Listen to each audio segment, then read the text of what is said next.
Olá pessoal, sejam todos muito bem-vindos a mais um programa Spot Show, seu programa de esportes na web, uma forma diferente e única de falar sobre esportes. Eu sou Marcelo Lopes, fundador do Cuca Beta e apresentador do programa Spot Show, programa Spot Show que está há 3 anos, sim, 3 anos no ar. Começando hoje a edição de número 206, turma. Edição de número 206, nesse horário pouco tradicional. Hoje nós começamos aqui às 21 horas, que nossa convidada é fora do Brasil e a gente teve que ajustar o nosso horário para acertar lá o fuso horário dela também. Então, sejam todos muito bem-vindos aqui. Hoje, um prazer imenso. A gente vai receber uma pessoa que já teve em 3 edições de Jogos Olímpicos, está hoje como General Manager da equipe do USA Swim Artistic, né? A equipe de nado sincronizados dos Estados Unidos. Então, com certeza vai ser muito, muito legal, galera. Tá bom? Tá, para quem não conhece, @cucabeta. E daqui a pouquinho a gente já vai chamar a nossa convidada. Nós vamos convidar a Lara Teixeira. Já vou mandar aqui a solicitação para ela, turma, que vai ser incrível. Amanhã, galera, amanhã nós vamos pela primeira vez falar sobre o remo. Sim, nós vamos falar sobre o remo brasileiro.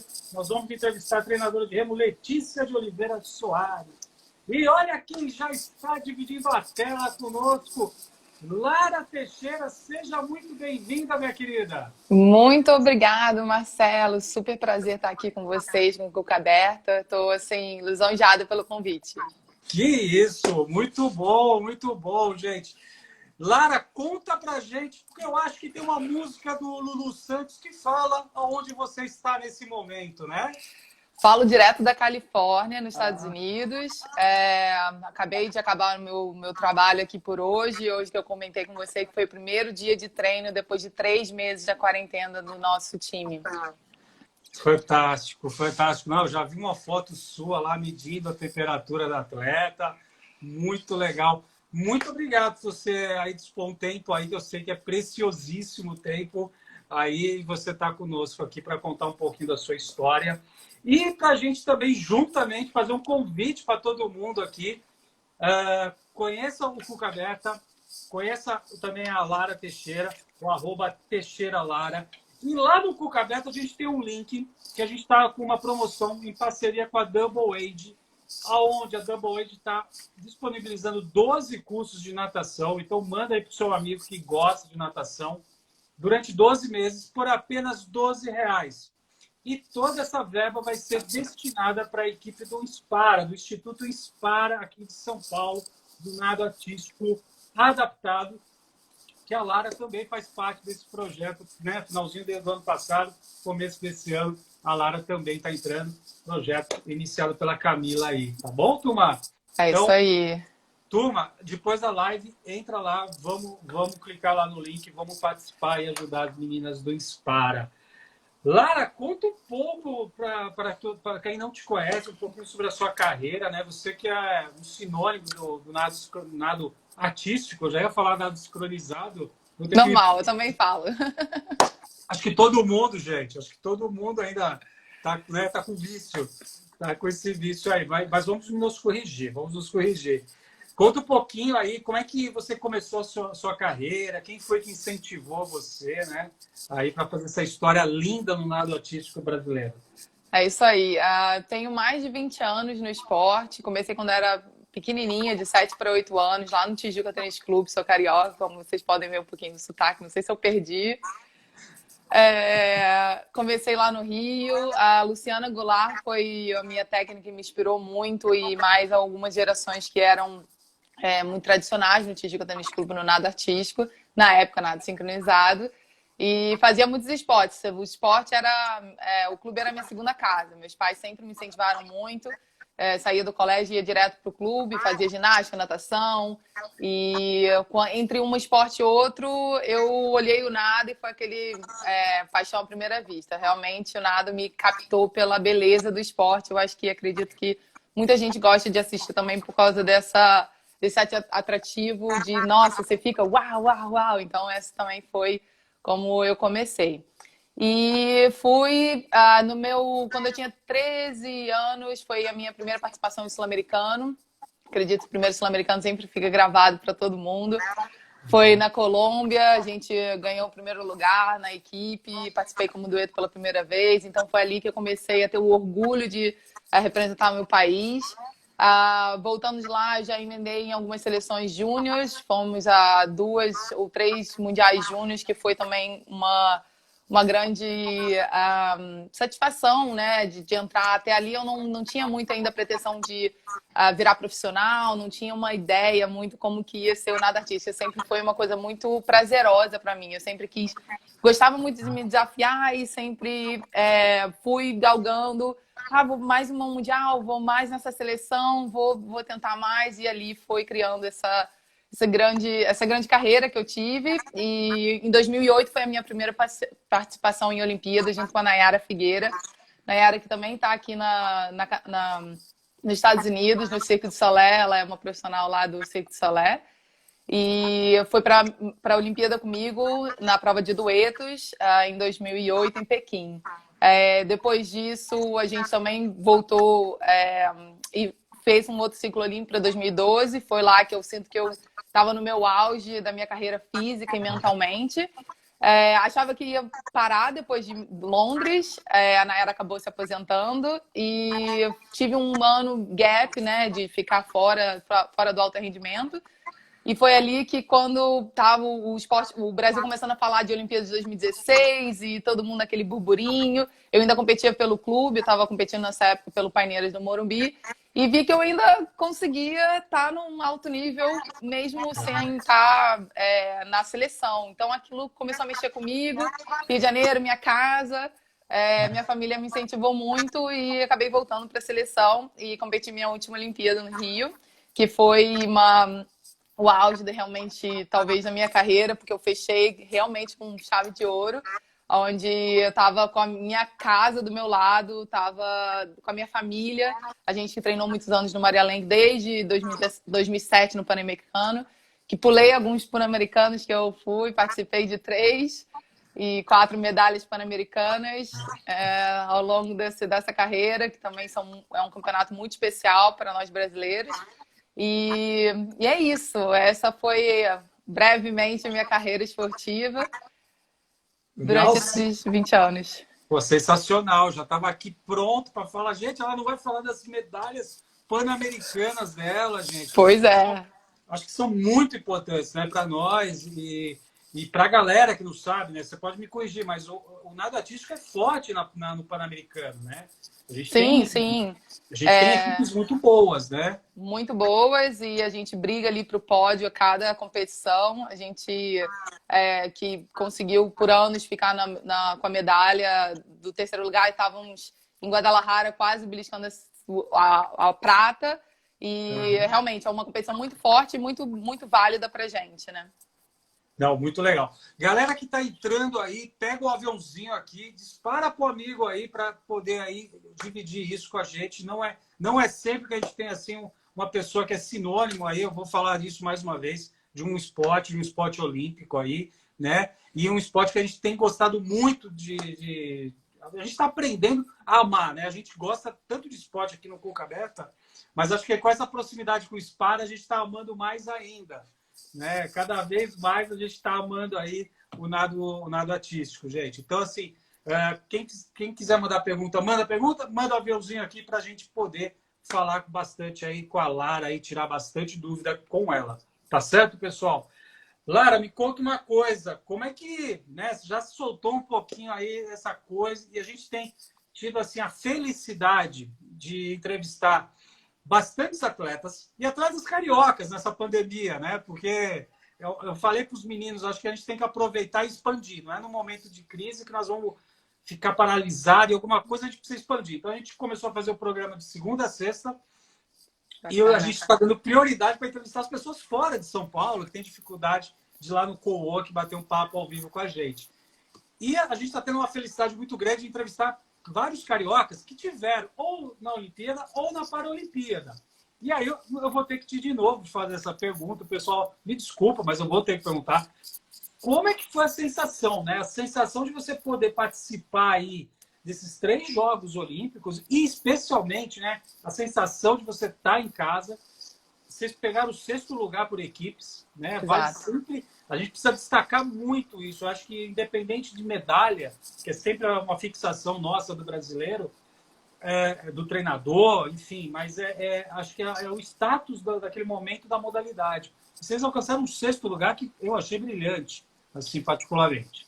Foi incrível, foi histórico, né? O nado artístico nunca tinha ido como equipe, apesar da gente saber que a classificação foi feita porque a gente era hoster, é um Sim. fato pra gente que a gente tinha que competir num alto nível, que a gente estivesse mais perto da medalha, que quem sabe no outro ciclo olímpico a gente estaria ainda mais estreitar esse gap do que fazer uma apresentação ruim. Então, realmente, assim, para descrever a minha sensação competindo no Rio, eu era a pessoa que contava, a atleta que contava para as minhas companheiras, eu competi apenas na equipe, e eu tive que, a gente, né, vai chegando próximo à plataforma, tem um anúncio do país para entrar. Eu tive que pausar um pouquinho, porque a barulheira e a gritaria era tão grande, a energia foi tão forte. Tive que pausar, respirar por alguns segundos, e aquilo ali são milésimos de segundos. E começar a contar, senão as minhas companheiras que estavam do meu lado não iam escutar. Então, esse caldeirão, essa emoção perdurou durante a rotina inteira. E foi o que realmente moveu a gente fazer uma nadada a melhor da nossa vida. A gente ficou super feliz, as notas também foram altas, uma das mais altas na temporada. E então eu não tinha como fechar melhor a minha carreira, e 2016 realmente foi uma experiência muito boa. Não desmerecendo as outras Olimpíadas, que cada uma teve o seu... foi especial para mim, né? Em 2012, como eu falei, eu estava na melhor fase, física e mentalmente. Eu e a Nayara, a gente realmente deu um salto de qualidade muito grande para o Brasil e para a nossa performance pessoal. E em Pequim também foi cubo d'água, monstruoso, China fazendo tudo muito perfeito. Primeira experiência, tudo muito novo, a gente está descobrindo. Então, cada um teve um ponto super especial nessas 3 Olimpíadas que eu participei. Fantástico, fantástico. Me tira uma dúvida, né? Porque você pegou um ano sabático, vamos dizer assim, né?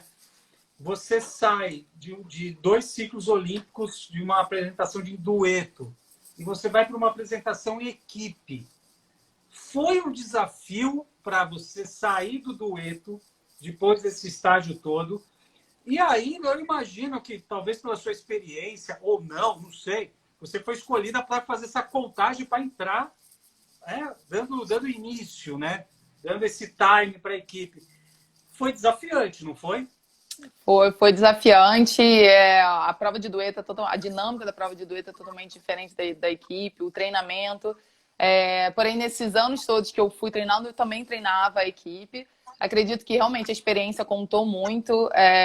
Voltei acreditando que eu tinha um potencial, mas que sabia que eu tinha que treinar o dobro. O esporte, a evolução do esporte é muito rápida, a evolução física, emocional, a velocidade das rotinas é muito maior. Em cada ano você vê as velocidades indo né, muito mais rápido. Então, tirar um ano e meio saindo da seleção, você tem esse baque, porque você tem que voltar atrás, né? Não, se você não teve essa progressão dentro da seleção, você sente o baque de todas as maneiras. Então, realmente, botei na minha cabeça que eu tinha que trabalhar forte. Eu não era porque eu tinha experiência de 2 Olimpíadas que eu tinha minha vaga. Então, foi realmente um desafio muito grande. E a equipe foi bem bacana competir na equipe também, que é uma prova que eu acho muito especial. Acredito que o esporte você não faz nada sozinho, né? O dueto também era uma equipe, porém na água somente 2. Mas na equipe a gente está mostrando a unidade e a força, né? De 8 atletas, mais as técnicas, mais comissão técnica, todo mundo que está nadando junto com você. Que bacana. Galera, eu tô com Lara Teixeira, gente. Lara Teixeira, 3 Olimpíadas aqui, ex-atleta de nado artístico, hoje General Manager aqui da USA Swim, Artistic Swimming, ok? Então, galera, vão aqui, vai ser muito legal o nosso bate-papo, né? Eu acho que é um feito a gente ter a Lara hoje viajando pelo mundo aí, trabalhando fora, aí deve estar sendo uma experiência muito legal. Vamos chegar lá, nós vamos chegar lá. Sim. Eu acho que isso é muito bacana. A gente, essa semana, conversamos com o Allen, que foi jogador de basquete universitário aí, né? Então, foi bem bacana também. E a gente vai trazendo esse cenário internacional para todo mundo conhecer um pouquinho aí. Semana que vem, nós vamos, das 5 lives preparadas, 2 vão ser fora do Brasil também. A gente vai trazer coisas fora de países diferentes. Então, vai ser Bacana. bem legal, turma. Lara, me fala uma coisa. Acabou a Olimpíada e aí você vai para Nova Zelândia. Conta como foi que aconteceu isso e essa tomada de decisão na sua vida de ir para Nova Zelândia ser treinadora. Exato, uma virada realmente que nem eu planejei assim por muito tempo. Eu estava competindo em 2016, recebi o convite para fazer uma clínica, um camp de 2 meses, 1 mês, era uma coisa temporária. E ali, quando a gente estava para competir, acho que não sei muito se eu já tinha competido ou não tinha competido, eles trocaram o convite e daquela conversa, se tornou uma conversa de um convite de liderar a equipe da Nova Zelândia em 2017. E aí, aquele turbilhão de emoções, ao mesmo tempo, eu tinha feito, quando eu voltei ao esporte, para competir o Rio 2016, eu sabia que ali seria a minha última competição, então eu sabia que eu queria fazer a transição de carreira depois de 2016 e procurei alguns contatos, procurei algumas pessoas e não tive muito retorno. Foi uma coisa que eu reparei que as portas estavam começando a fechar para mim depois do Rio 2016, né? Eu queria muito, eu sou formada em gestão esportiva, né? Administração e gestão esportiva, e queria trabalhar no esporte, queria continuar essa minha grande paixão. Mas vi que no Brasil não ia ter mais portas abertas. Então, conversei com a minha família, a gente ponderou, sempre tivemos uma vontade de morar fora, para aprender a língua, para viver novas experiências. Então, acho que casou um momento muito bom para a gente, talvez, né, a gente experienciar algo diferente. Então, foi ali em dezembro de 2016, eu aceitei o convite e fui treinar. Minha primeira experiência como técnica e head coach, que era como técnica principal lá da seleção da Nova Zelândia, que foi muito bom para um aprendizado, assim, sair piscina, borda da piscina, no sentido que às vezes como atleta você fala, não, já sei tudo, já passei 3 Olimpíadas, vou botar elas na Olimpíada, tá tudo certo. Mas o técnico tem uma arte incrível de ter que cuidar, né, de um atleta. Pelo menos essa é a minha filosofia, né? Você tem que olhar 360 para o atleta com um olhar humano, que o atleta não pode ser somente focado em você tirar dele a técnica dele. Você tem que realmente educar e levar o atleta para ser uma pessoa melhor depois daquele esporte. Então, você se envolve em psicologia, você se envolve em criar, ter um pouco o lado mãe, um lado psicólogo, como eu falei, o lado técnico, o lado que você vai... enfim, eu acho que eu aprendi muito esse equilíbrio, o feeling de você saber quando o atleta está mal, pode puxar mais, não pode, adaptar o treino, porque nunca é um planejamento certo, não é uma matemática. E para mim foi muito bom, eles foram muito receptivos também. Foi uma troca muito boa. E a Nova Zelândia, eu levei a Nova Zelândia para o Mundial de 2018 e 2015. Estou falando da data certa, não? 2017 e 2019. 19.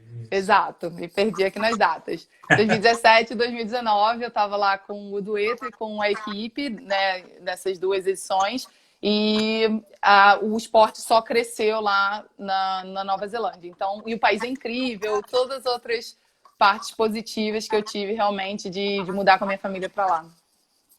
Que bacana, não, sensacional.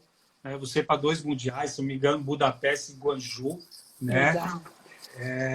Fantástica essa história. Me fala uma coisa, o que que eu acho que a grande, você falou algumas coisas muito importantes aqui, que eu acho que são os grandes insights que a gente vai tendo durante essa live, né? Você falou do momento que você fez essa transição para a carreira, né? A partir de quando você começou a pensar nessa transição? Acabou a Olimpíada ou não? Você já estava ainda com o olhar da Olimpíada, mas depois de agosto eu vou ter que me reinventar. Quando foi que você... Porque eu acho que isso, não só para o atleta, né? Não só para o atleta, é muito difícil para qualquer humano, É né? difícil. Tomar uma decisão dessa, né? Eu mesmo, com essa questão do cuca aberto, eu abandonei um emprego de 21 anos, né? Eu fiz 7 coisas fazendo dentro da corporação, me reinventando. Eu não fico quieto, né? Já deu para perceber um pouco. E eu falei, não, chega, eu preciso dedicar ao cuca aberta, né? Enfim, aí fui com a cabeça 100%. Mas é difícil, é uma decisão que a gente até demora, né? Fica maturando, tudo. Quando é que você começou a imaginar isso para você? Eu acredito que indo para 2012, eu já tinha uma certeza que eu precisava, a gente fala, ter uma vida normal, né? Olhar e ver o que é a vida fora do esporte. Então, ali foi meu primeiro baque, assim, eu acho que eu sofri um pouco mais depois de 2012, quando eu saí da seleção e comecei a procurar emprego dentro da área de marketing esportivo, gestão esportiva. É, e ali eu fiquei um pouco sem saber para onde eu ia. Será que é isso mesmo que eu tinha que fazer? Eu, na verdade, só sei nadar, mas vou me desafiar, vamos ver. E ali foi uma insegurança muito grande de até conseguir um emprego, uma insegurança muito grande de saber se eu tinha tomado uma decisão certa de me afastar da seleção. Porque eu ainda tinha algo dentro de mim que queria ir além, queria um pouco mais, eu ainda me satisfazia naquela profissão, naquela área. Mas foi muito bom para mim, para eu abrir os meus olhos para saber que eu podia fazer algo fora das piscinas. Eu acho que acredito que a grande dúvida e grande impressionante quando as pessoas acham que a gente não tem, né? Mas atletas de alta performance acham que a gente não tem outras habilidades, que a gente não sabe fazer outras coisas além de estar na piscina. Mas sim, a gente adquire muitas coisas importantes que você pode transferir e, por exemplo, maturidade emocional é uma coisa que eu sempre falo, que pessoas que têm 40 anos de corporação às vezes pecam e eu tô assim, não, gente, tá tudo bem, vai dar tudo certo, a gente já passou por situações piores, então respira, enfim, então a gente desde pequena a gente aprende muita coisa. Então, em 2012 foi quando eu parei e quando eu estava na corporação pensando em voltar para a seleção, foi quando eu pensei, não, então tá bom, então vai ser por um período de um ano e nesse ano eu começo a conversar, vou atrás dos meus networks, que eram conexões que eu podia fazer dentro do esporte, que era a área que eu gostaria de trabalhar. Então, eu acho que e conversando muito com a minha família, que foi quem me apoiou do início ao fim, me mudei de São Paulo para o Rio para voltar a treinar para o Rio 2016. Então, se não fosse a família, eu também acho que eu não teria dado nenhum passo.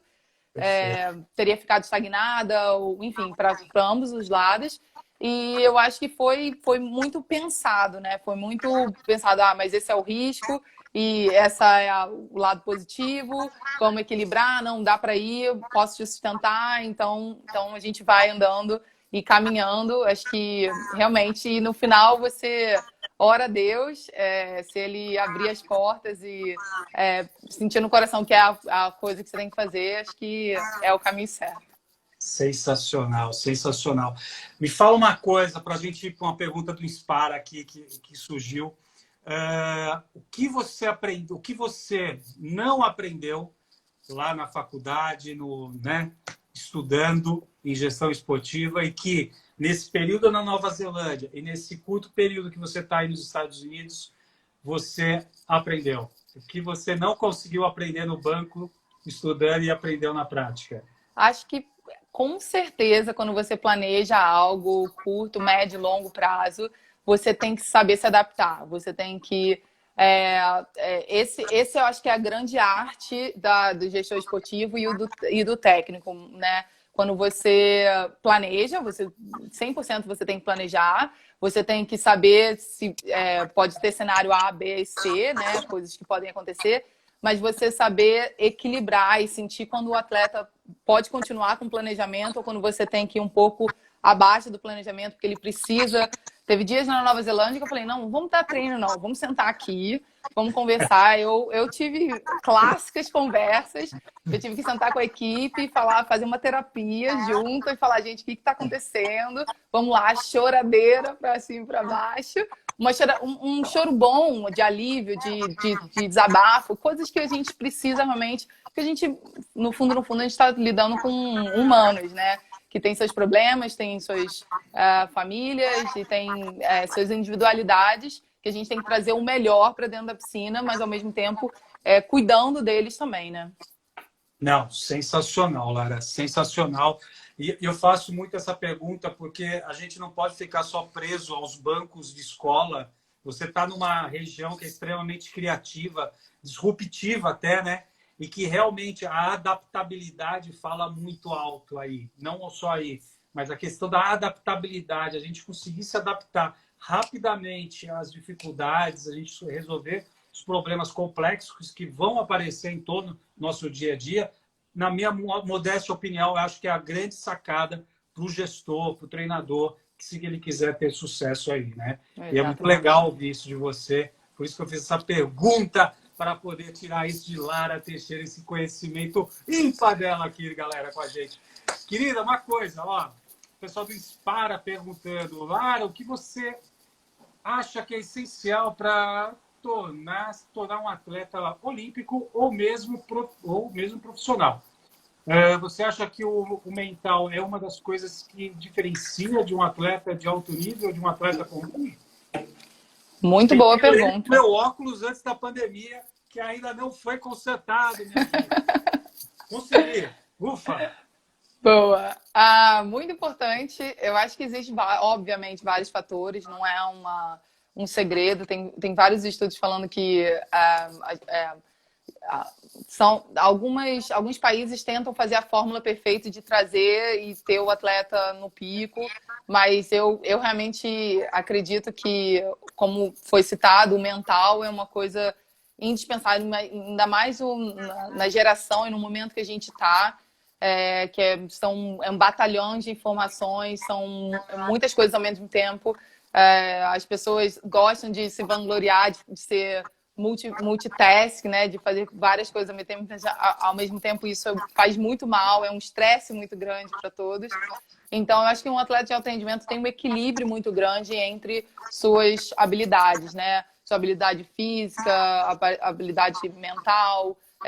Você tem um equilíbrio sua vida pessoal, porque é muito importante você ter algo fora do esporte também para equilibrar. Então, eu acredito que sempre um equilíbrio, não muito forte mentalmente, fraco fisicamente, mas sempre um equilíbrio. Então, é por isso que a gente traz muitos especialistas no alto rendimento, para que cada um tenha um trabalho focado para com que todos os atletas cheguem nesse equilíbrio e façam uma equipe super forte. Muito bom. Galera, tô com Lara Teixeira aqui e assim, vou falar novamente, turma. Olha, a gente está com uma promoção para ajudar o Instituto Inspara aqui, Instituto de Nado Artístico Adaptado aqui de São Paulo. Então, na bio do Cuca Beta, quem não segue o Cuca Beta, entra lá na bio, clica no link, você vai entrar na plataforma de EAD da Double Age, onde você vai ter 12 cursos de natação por 12 meses, por um ano, né? Por um ano aí para você poder usar por apenas R$ 12. Toda a verba vai para o Instituto Inspara aqui em São Paulo, tá bom, galera? Então, avisa o amigo, clica lá, vamos ajudar o Instituto, vamos ajudar o esporte paralímpico aqui no Brasil, galera. Querida, me conta uma coisa, você está aí nos Estados Unidos como gerente de alta performance aí da USA Artistic Swim. Quais são as suas atribuições do seu cargo, né? O que você tem que fazer no dia a dia? Que, aliás, eu fiquei sabendo que eu já fui te atrapalhar hoje aí, né? Para a gente poder montar essa live aqui.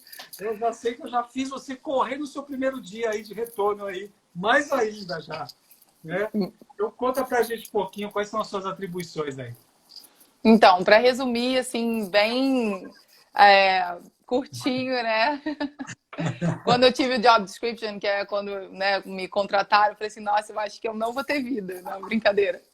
É, eu faço a ponte entre a piscina e o escritório, né? Todas as necessidades que as atletas, equipe técnica, têm, desde material até patrocínio, ações promocionais, treinos, competições, camp, clínica, eu sou a ponte entre o escritório e a piscina, para a gente ter uma resposta, uma comunicação rápida, com que as atletas tenham essa, por exemplo, precisou de material, tem uma resposta rápida. Ao mesmo tempo, eu sou responsável de cuidar das equipes nacionais de base. Elas normalmente se juntam em camps ou clínicas e visar são algumas oportunidades para essas atletas, né? E isso tudo em convergência do qual é o programa, em qual direção o programa está indo, qual é o objetivo e toda a estratégia que é montada em cima do programa. Então, basicamente, logística, competição, tudo centralizado em mim para que a comunicação e a fluidez da gente ter uma resposta rápida para as atletas seja sempre, né, o mais rápido possível para elas terem um progresso. Só isso? Só. O job description aí seu deve ter sido um caderno aí, né? Provavelmente. Gente, só isso, viu, gente? Só isso que ela faz. E ela foi ainda super gentil e ainda falou assim, vou tirar uma hora para falar com o Marcelinho, gente. Uma fofa, gente. Sensacional. Me conta uma coisa, que eu acho que é uma curiosidade de todo mundo. Como é que surgiu esse convite, né? Como é que foi esse processo de seleção aí? Que você estava lá na Nova Zelândia, né? Exato. Estava lá na Nova Zelândia. Vai lá. Perdão. Não, vai lá, pode falar. Eu estava. A gente estava na preparação indo para o Mundial de Gwangju em 2019. Tava a primeira vez que a gente conseguiu formar uma equipe competitiva para ir ao Mundial Sênior. Eu estava realmente muito feliz com o programa e muito feliz como as coisas estavam se tornando, porque todo programa tem um objetivo curto, médio e longo prazo. Eu acredito que eu estava passando do curto para o longo, começando a trazer atletas para uma mentalidade mais competitiva, porque na Nova Zelândia a gente tinha atletas de um pouco mais de participação. E foi realmente um convite inesperado. Eles estavam querendo um papel, uma pessoa que pudesse fazer os dois. A gente comentou toda a minha parte de gerente, mas eu também dou treino aqui para a seleção como a terceira técnica. Eu auxilio a Andrea Fuentes, que é uma espanhola, a Ana Voloshina, que é uma ucraniana, e eu também sou técnica quando elas precisam de mim, e, enfim, quando a gente tem uma necessidade de uma terceira técnica. Então, eles precisavam de uma pessoa que tinha essa flexibilidade de ter uma noção mais gerencial e também entendesse da parte técnica e tivesse na borda da piscina junto com as técnicas. Então, eu acredito que esse foi o meu diferencial quando me chamaram. Eu acredito que todo mundo que tem mais familiaridade comigo, tem mais intimidade comigo, sabe que eu nunca falei que eu ia ser técnica depois de nadar. Eu queria ser gestora.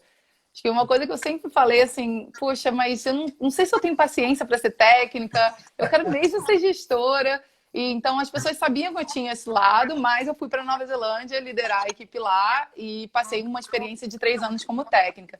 Então esse convite foi feito um pouco antes do Mundial. Eu fiz uma entrevista no Mundial com a presidente, o CEO, a gente fez uma entrevista online e ali foi um papo super bacana, deu comentar o meu lado de gestão e era exatamente o que eles precisavam e foi uma deucidência que eu costumo falar, que realmente eles precisavam da pessoa certa e eu era aquela pessoa no momento certo. Não, sensacional.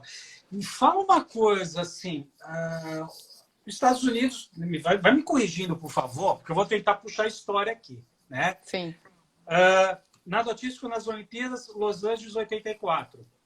Sim. Sim. E aí os Estados Unidos era uma das principais forças, né? Tinha o Canadá também, né? E aí depois eles vão perdendo um pouco o espaço nesse cenário. o americano não gosta. O americano, ele gosta de lutar por medalha, né? Eu lembro até hoje uma clínica que eu estava de treinadores da ASCA nos Estados Unidos em 2005, 2006. Agora não vou acertar direitinho. Que teve uma reunião, o cara subiu lá em cima e falou assim: maratonas aquáticas vale medalha, precisamos melhorar. E fechou o caderninho e foi embora. Foi embora. Foi uma abertura de uma palestra. E eu falei, cara, que loucura, né? Que loucura isso. Como é que foi essa questão dos Estados Unidos de trazer uma espanhola, uma ucraniana, uma brasileira para cuidar do nado artístico deles? Ou seja, eles estão falando, vou trazer o que existe de melhor no mundo, né? E tentar melhorar o meu próprio nado artístico aqui nos Estados Unidos. É isso? Perfeito, Marcelo. Você deu uma resumida perfeita. Os Estados Unidos foi uma potência por 10 anos. Eles tiveram 2 medalhas olímpicas e uma de bronze.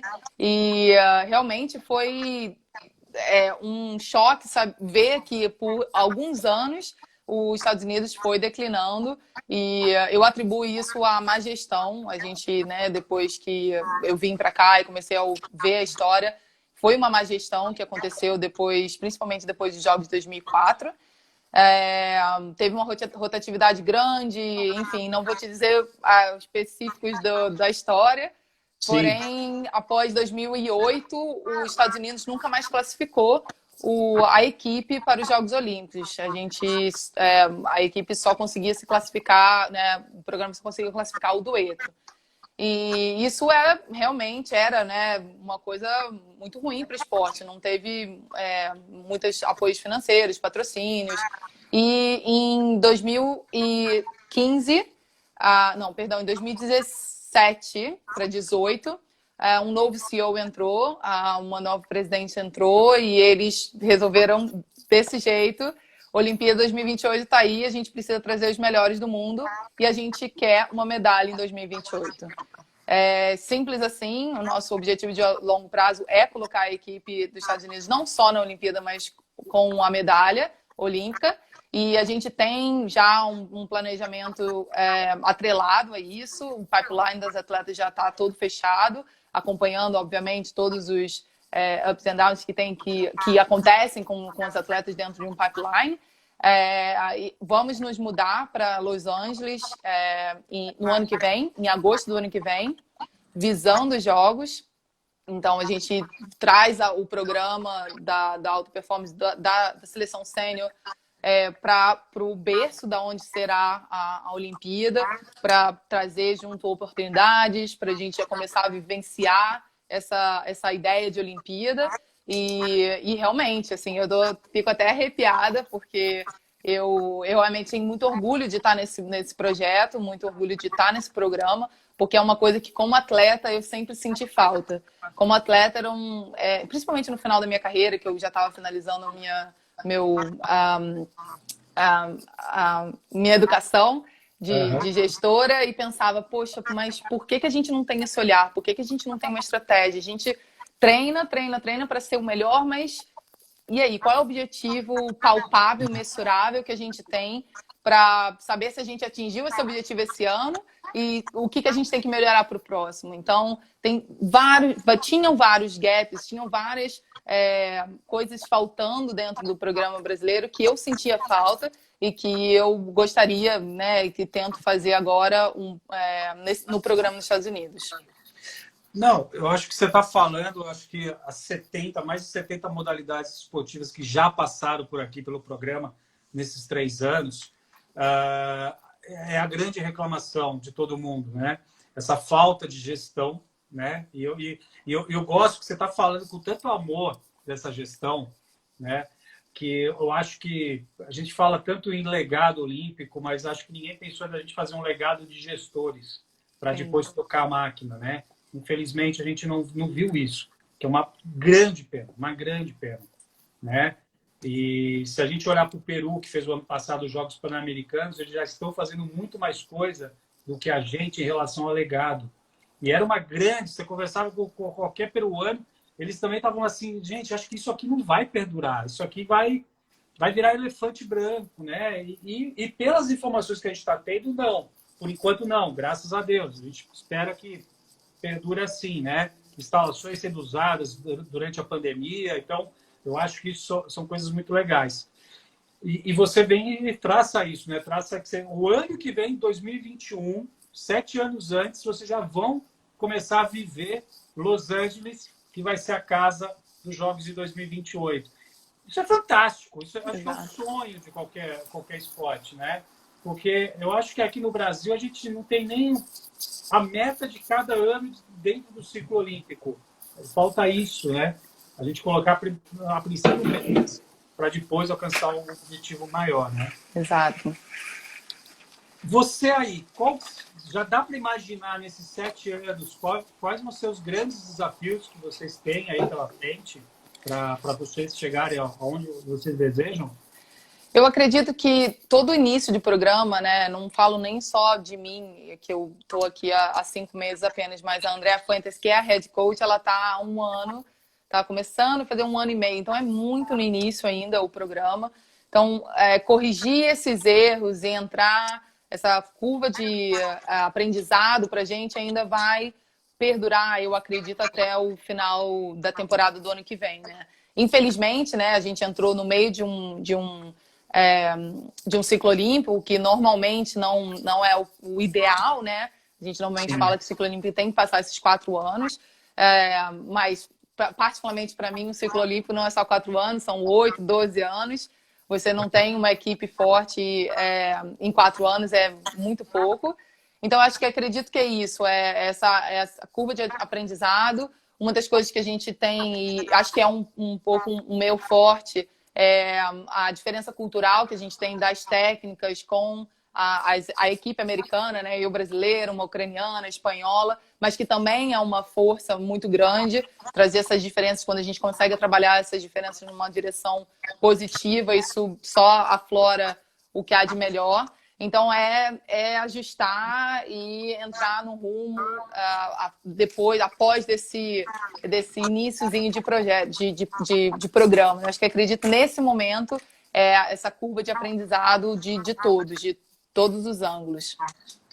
Não, é fantástico ouvir você falar e fantástico você ressaltar essa questão, né, da diversidade, né? Você ter uma ucraniana, você ter uma brasileira, você ter uma espanhola. E, para mim, quando eu estive no Vale do Silício, isso era uma das coisas mais fortes, que você via as equipes com indiano, com com enfim. Exato. E você conversava, você perguntava para eles dessa pluralidade, dessa diversidade. E todos que eu perguntei, das empresas que eu visitei, elas falaram assim: Marcelo, eu quero trabalhar com os melhores. Exato. Esses caras aqui são meu dream team.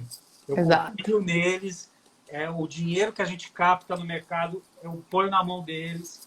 E eu acho que o que você está falando hoje aqui, isso vai ficar gravado, eu acho que é um exemplo dessa diversidade. Que tanto a gente prega em todos os sentidos da nossa sociedade, né? E que você está podendo vivenciar aí, né? Então, acho que isso é uma outra questão da nós, brasileiros, abrirmos a cabeça para essa questão da diversidade aí e a gente respeitar isso, né? Perfeito, muito bom colocado. Minha querida, me fala uma coisa. Como é que vocês captam, né, essas meninas? Porque a gente sabe que, basicamente, todo o esporte americano está estruturado no high school, na universidade, né?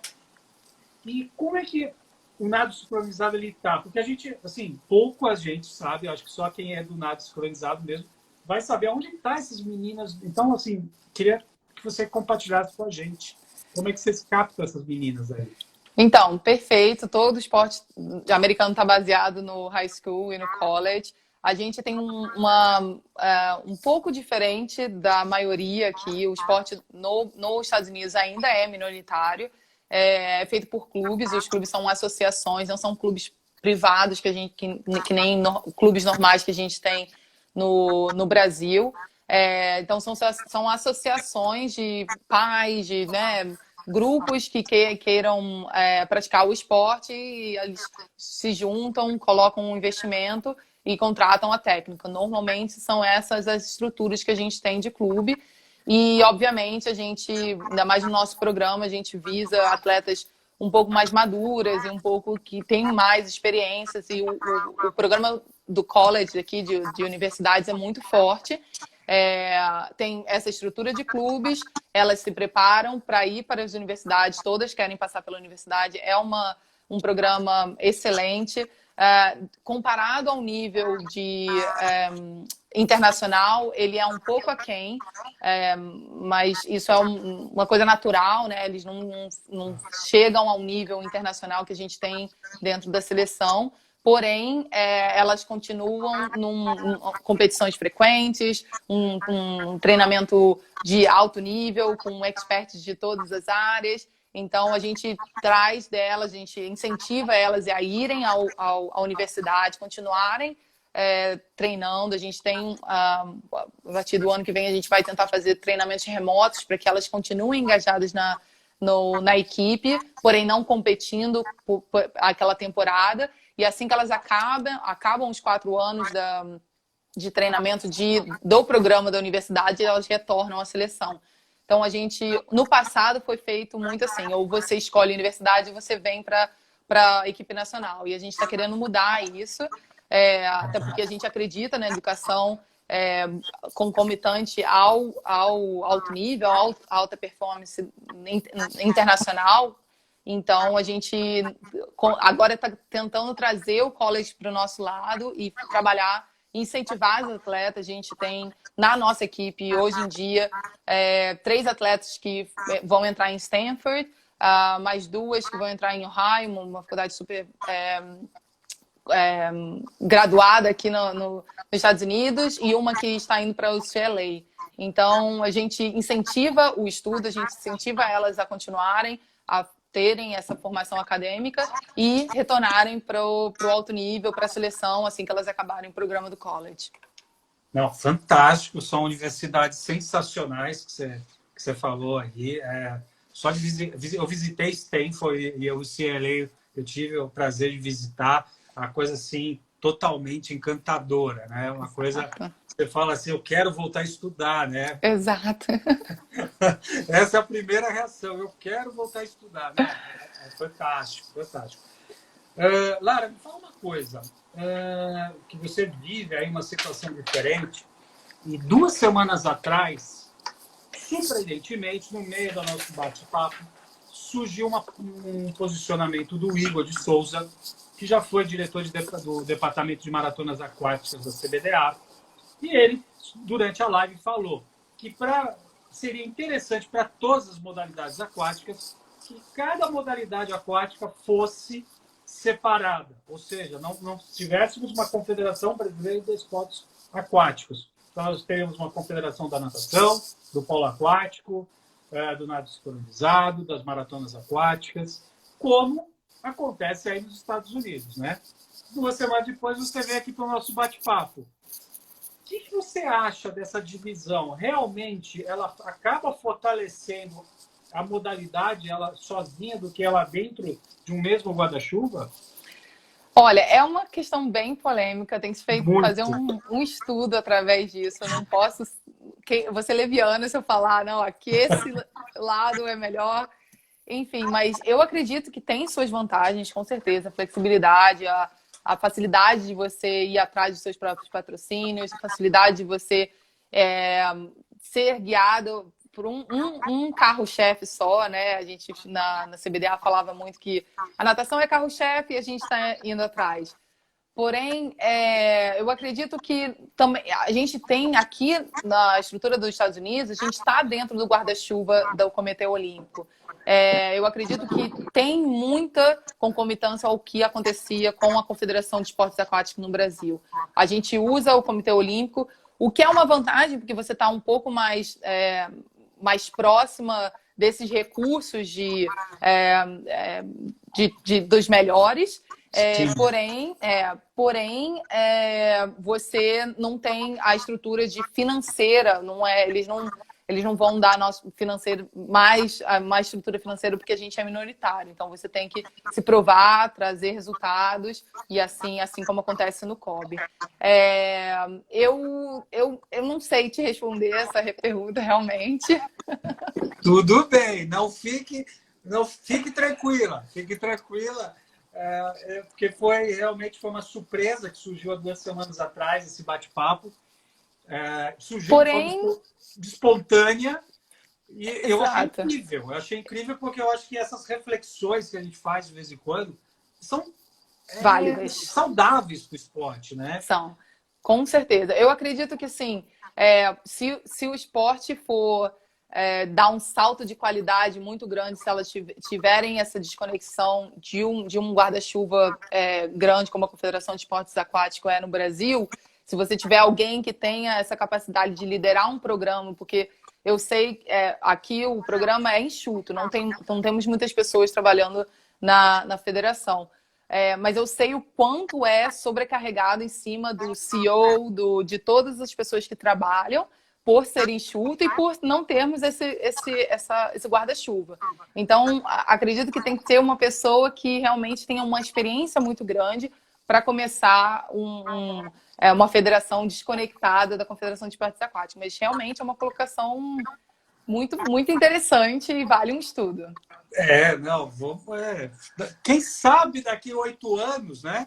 Eu não vou esperar tanto tempo para falar com você de novo. Eu estou Sim, adorando falar com você. por Né? favor. Mas eu acho que daqui a 8 anos, talvez lá depois de Los Angeles, a gente pode. Talvez, né? A gente não sabe o que vai acontecer aí no futuro, mas eu acho que essas reflexões são muito importantes. Sim. Você falou uma coisa que eu particularmente, eu já fui gestor tem várias modalidades para cuidar e sempre surgia aquela questão, não vamos investir agora nessa segunda, terceira modalidade porque nós precisamos cuidar do nosso carro-chefe. E eu falei, bom, eu sempre falava, e a demanda? Exato. Né? Como é que nós vamos atender a outra demanda? Ou como Exato. nós vamos criar um novo público? Ou como nós vamos atender novas tendências, né, que o consumidor nos traz, né? Sim, sim, com certeza. Aí a gente tinha que tratar a modalidade em questão como produto, né? A gente, enquanto gestor, tem que fazer essa consideração. Gente, o papo tá sensacional aqui com Lara Teixeira, diretamente dos Estados Unidos. Assim, super, super carinhosa, abriu um espaço com a gente. O pessoal do Spara brincou depois, quando você falou de toda a sua bio aí, o que você está fazendo, ainda você ser vice-presidente do Spara, né? Exato. Como é que surgiu essa ideia de você ser vice-presidente? Só para a gente dar uma calmada depois dessa pergunta tão polêmica aí. Como é que surgiu isso? Conta pra gente. Nossa, muito bacana, Marcelo. O Spara é um projeto que está dentro do meu coração, nunca vai sair. Eu e a Camila, que é a gerente geral, a gente, quando estava embrionária essa ideia do Instituto, a gente, por muita coincidência, eu entrei em contato com ela, a gente é muito amiga, entrei em contato com ela, ela falou, eu tenho também uma coisa para falar com você, e quando a gente estava conversando, era exatamente do mesmo assunto, de trazer a oportunidade de abrir um nado adaptado dentro do Brasil. Então, ela com certeza foi a líder desse projeto desde o início, e eu sempre fiquei como a embaixadora, né? Alguém que incentivava muito o projeto, eu ainda estava no alto rendimento, eu ainda era atleta, acabei me mudando para o Rio, tive uma distância física, mas era uma coisa que eu sempre estava com os olhos ali, querendo que fosse bem sucedido. Então, a Cacá sempre contou comigo desde o início, eu e a Nayara, que a gente era embaixadoras desde o início, apoiamos desde os bastidores até na promoção, e o Spara só vem crescendo, é uma coisa realmente que a gente tem super orgulho de falar, um projeto de São Paulo, pessoal que está interessado em saber melhor. O Spara é um instituto que promove o nado artístico para todos, então o esporte adaptado, que é promovido lá no centro, agora não, mas no Centro Paralímpico e de São Paulo. Se vocês quiserem saber mais, pode até entrar lá no meu perfil, que eu tenho vários posts. E acabou que, acredito, no final do ano passado, ela me fez esse convite. Por que não você virar vice-presidente? Era uma coisa que ela estava na transição da diretoria. E eu fiquei receosa no início, porque eu estou ainda fisicamente distante, mas ela falou, não, vamos nessa, você sempre tá junto, tecnologia tá aqui para isso. E eu aceitei o convite e a gente está aí junto ainda mais um ano, crescendo, os projetos não param, ela está fazendo um trabalho incrível online, o Cuca Aberta, nosso patrocinador praticamente, e super feliz de estar junto e promover esse instituto. Legal, não, bacana. Não, elas foram no programa e, nossa, foi paixão, paixão à primeira vista, viu? Vou te falar, viu? Os três mamanjos, tudo apaixonado, viu? Vou te falar, viu? Olha, minha querida, me fala uma coisa. Você estava falando aí de nado artístico para todos. A questão da introdução dos meninos no nado artístico, né? Como é que está esse movimento aí? A gente até recebeu, entrou aqui, não sei se ainda está com a gente, o Fabiano, que é da seleção. Conta como é que está esse movimento aí também nos Estados Unidos. Vocês também aí já estão com esse olhar também para o nado artístico aí e misto, né? Sim, eu acredito que foi uma grande salto positivo para o esporte. A gente já estava atrasado para introduzir, para colocar o masculino dentro da nossa modalidade. Acho que ainda é muito pouco ter só o dueto misto. Eu acredito que a gente tem que ter mais discussões para ter outras provas. Aqui nos Estados Unidos, a gente incentiva muito, a gente faz clínicas constantes, entramos com uma ideia de dar ferramentas para os clubes para como atrair mais homens. Há sim muito um preconceito com homens entrando na modalidade, que foi modalidade por anos feminina. Então a gente quer quebrar um pouco esse preconceito, a gente traz todas as ferramentas e a parte técnica também, como a gente pode fazer com que as técnicas entendam essa diferença de dar treino para uma mulher e um treino para um homem. Então, a gente só está crescendo cada vez mais com um número substancial de atletas nos clubes, que é o que a gente precisa fomentar a base, para que daqui a alguns anos a gente tenha na seleção uma seletiva com o mesmo número que a gente tem do feminino. Então, realmente, não um projeto, mas a ideia de trazer os meninos para o esporte já vem de anos, mas como acredito que a FINA não olhava, a FINA tinha essa barreira, não, o esporte foi sempre de mulher. Acho que qualquer mudança demora muito tempo, qualquer mudança para você quebrar esse estigma e hoje em dia a gente não pode mais ter isso. Realmente a gente está, como eu falei, a gente estava atrasada para trazer os homens para a modalidade. Eu acho que quando o Comitê Olímpico Internacional ele solta a carta e dando a entender que a gente precisa ter a equalidade do gênero, né, nas competições, aí eu acho que a FINA, né, o board da FINA, ele deu aquela opa. Exatamente. E o SPAR acabou de, desculpa te cortar, mas o Bill May, que foi o precursor dos homens aqui no mundo do nado artístico, ele que tem já 45 anos, fez desde pequenininho, foi realmente quebrando barreiras e foi o primeiro medalhista mundial quando a prova entrou em Kazan 2015. Cara, sensacional. Lara, adorei a conversa, voou o tempo. Sim. Por mim, eu ficava aqui noite adentro falando, mas eu sei que você está super corrido aí. Então, assim, eu quero te agradecer, gratidão mesmo por você ter esse tempo com a gente. Foi lindo conversar com você. Espero que depois da pandemia, assim que eu for para os Estados Unidos, eu poder ir visitar você, estar em loco aí vendo o seu trabalho, porque eu acho que deve ser fantástico em loco. Você tem 1 minuto para agradecer aí, para mandar beijinhos. Galera, se vocês gostaram, soltem os coraçõezinhos aí, turma. Marcelo, muito obrigada pela oportunidade. Estou aqui de fora, mas sempre representando o Brasil e tudo que eu puder também fazer para estimular o esporte no Brasil, o esporte adaptado, eu vou estar aqui junto. Então, muito obrigada pela oportunidade. Gente, sensacional! Lara Teixeira aqui e vários coraçõezinhos subindo aqui para se despedir dela nesse alto astral, nessa quarta-feira aqui. Muito obrigado. Obrigado você que assistiu aí. Obrigado pela sua paciência e sua audiência conosco, comigo e com Lara Teixeira, direto dos Estados Unidos. Beijo para as meninas do Spar. E você, entre lá no Cuca Beta, clique no link para poder aí comprar os cursos da Double Age e poder estar ajudando o Spara. Beijo, Lara. Beijo, meninas. Beijo, meninos. Até amanhã, se Deus quiser.